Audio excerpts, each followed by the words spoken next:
উত্তর কোরিয়ার সর্বোচ্চ নেতা কিম জং উন ইরানের নবনিযুক্ত সর্বোচ্চ নেতা মোজতবা খামেনিকে আনুষ্ঠানিক অভিনন্দন জানিয়েছেন।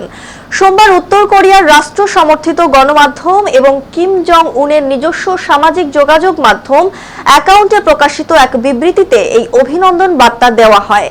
কিম জং উন তার বার্তায় ইরানের প্রয়াত সর্বোচ্চ নেতা আলী খামেনির উত্তরসূরি হিসেবে মোজতবা খামেনির প্রশংসা করেন এবং আশা প্রকাশ করেন যে তিনি তার বাবার মতোই ইসরায়েলের বিরুদ্ধে প্রতিরোধ অব্যাহত রাখবেন।